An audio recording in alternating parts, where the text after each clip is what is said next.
El Ejército de Liberación Nacional ya no es solo una guerrilla, es la primera línea de defensa del chavismo ante una posible invasión. Sí, esa narrativa de invasión extranjera del chavismo que ha tomado fuerza desde que Estados Unidos inició sus operaciones militares en el Caribe.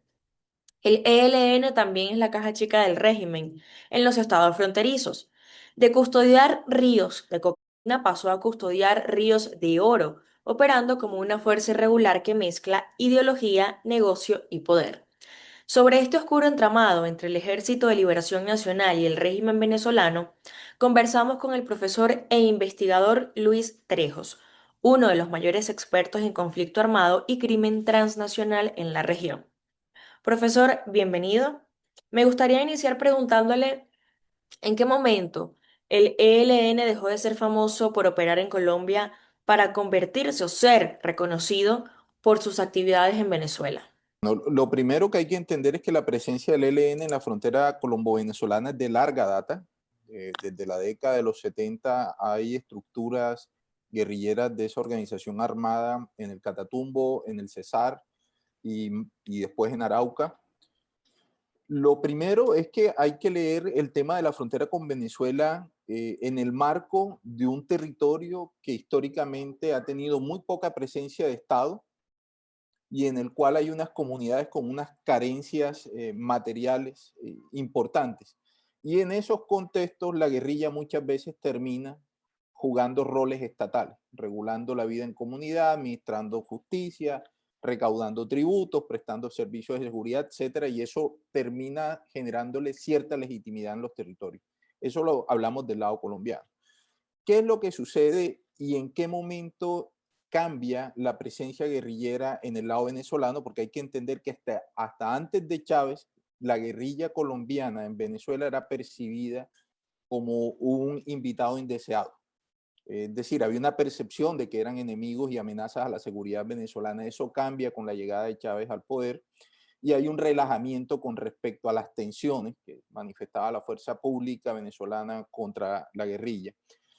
En medio de las tensiones que se están viviendo o que está viviendo Colombia y Venezuela con Estados Unidos, ¿usted considera que el Ejército de Liberación Nacional puede estar siendo usado como una línea de defensa y protección del chavismo en esas zonas fronterizas? En algún momento, después del intento de golpe de Estado que es fallido contra Chávez en el año 2003, crece la hipótesis que manejan o manejaban, todavía la maneja Maduro los venezolanos, de que en caso de que haya una agresión armada que no venga desde el Caribe, sino por tierra, esa amenaza va a entrar desde Colombia. Es decir, va a haber una especie de invasión desde suelo colombiano y los dos escenarios en los cuales se concentraría esa confrontación son La Guajira y Arauca y parte de norte de Santander. Y a eso hay que sumarle que la Venezuela que tiene Maduro es una Venezuela que tiene una profunda crisis institucional, económica y social, y eso en la práctica se traduce que hay territorios hay territorios en Venezuela que al gobierno le está costando mucho controlarlos, y el ELN está cumpliendo roles, especialmente administración de rentas en el arco minero del Orinoco, donde no solo extrae riqueza, sino que regula la explotación de los minerales y le entrega un porcentaje al gobierno venezolano. Ese rol lo está jugando el ELN por los altos niveles de corrupción que hay en las fuerzas militares venezolanas. Es decir, como se robaban tanto mineral, el ELN fue el que terminó siendo validado por el gobierno venezolano para que extraiga, entregue, que al final esa es como la caja chica que tiene Maduro con el oro que están sacando allá, y una parte de esas rentas también las mueve el ELN. Y hoy el ELN también, especialmente en toda la zona de Arauca, termina siendo ese primer cordón de defensa en una especie de estrategia anti-invasión que en Venezuela afirman y sostienen casi que semanalmente que desde Colombia van a llegar o le van a desembarcar o van a ingresar algún tipo de tropas. ¿Qué tanto ha influido la presencia de esta guerrilla en Venezuela y en el proceso de que finalmente la justicia colombiana pueda hacer algo en contra de esta organización criminal? Mira, en la práctica, la presencia del ELN en Venezuela o gran parte del dispositivo militar del ELN en Venezuela imposibilita que frente a esa guerrilla se presente una derrota militar estratégica. porque lo que hay en Colombia, yo no te sé decir qué porcentaje de fuerzas tiene el ELN, pero lo que sí sabe uno es que los frentes guerrilleros más fuertes que tiene el ELN hoy por hoy son los que operan en esa frontera. Y gran parte de esa fortaleza militar radica en el hecho en que su retaguardia estratégica y sus santuarios están en Venezuela, es decir, son intocables para las autoridades colombianas. Y eso es una fortaleza para cualquier tipo de organización armada que puede entonces construir toda su infraestructura criminal en un país e incursionar en el otro cuando así lo considere. En Venezuela existe una ONG llamada Fundaredes, cuyo director, Javier Tarazona, está detenido de forma arbitraria desde hace 4 años. Esta ONG precisamente se ha encargado de documentar la presencia y las actividades del ELN en los estados fronterizos. En 2018 hicieron una denuncia que indicaba que existían operando en Venezuela dos emisoras radiales del ELN. Y esto expone otro problema de fondo que atraviesa el país, como es la cooptación de los medios de comunicación por parte del régimen chavista. Para nadie es un secreto que cierran medios, que detienen a los periodistas y que se les niega su legítima defensa o su derecho a la legítima defensa. ¿Cómo entrelaza usted estos tres puntos tan importantes como es el régimen venezolano, la cooptación de los medios de comunicación y la presencia del ELN en Venezuela? No creo que hay que verlo en la lógica criminal, sino que es una forma de hacer propaganda armada, es decir, de tratar de consolidar su presencia ya, legitimarla, pero además recuerda que el ELN o los grupos armados colombianos, especialmente los de izquierda o los que venían de la izquierda, en la práctica se configuran como unos grupos de choque contra la oposición chavista.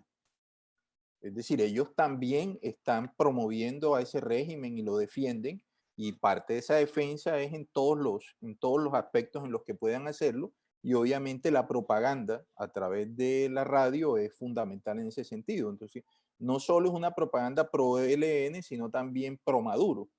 Y en esa medida, imagínate tú ser opositor de Maduro en un territorio donde hay grupos armados ilegales, lo difícil que termina siendo eso para la golpeada o precaria democracia venezolana o capturada democracia venezolana. Y yo creo que estos grupos, como te digo yo, también son como, como una especie de hooligans que hay en esos territorios en contra de cualquier oposición al régimen venezolano. De hecho, en la práctica le harían el trabajo sucio. En ese orden de ideas, pues ya entendemos lo que significa el ELN para las fuerzas militares de Venezuela y para el régimen chavista, pero intercambiando papeles, ¿qué significa la Fuerza Armada Nacional Bolivariana para lo que hoy representa el ELN en ambos países? Y esa cooperación que si bien puede darse en algún sentido en clave de comunicación, dónde estás tú, dónde estoy yo, no nos agredemos, también tiene que trasladarse, como te decía yo en el caso del arco minero del Orinoco, a la extracción de las rentas y a la coordinación de la extracción de esas rentas. Es decir, no es solo que el ELN esté ahí, tiene que haber también algún tipo de dispositivo militar, pero que es controlado por ellos y siempre en el marco de acuerdos operativos permanentes. Es decir, esa presencia lo que hay que entender es que no es esporádica ni es clandestina en el lado venezolano. Una presencia abierta y donde no solo los organismos de inteligencia colombianos saben dónde están, sino también muchas ONG y organizaciones de la sociedad civil.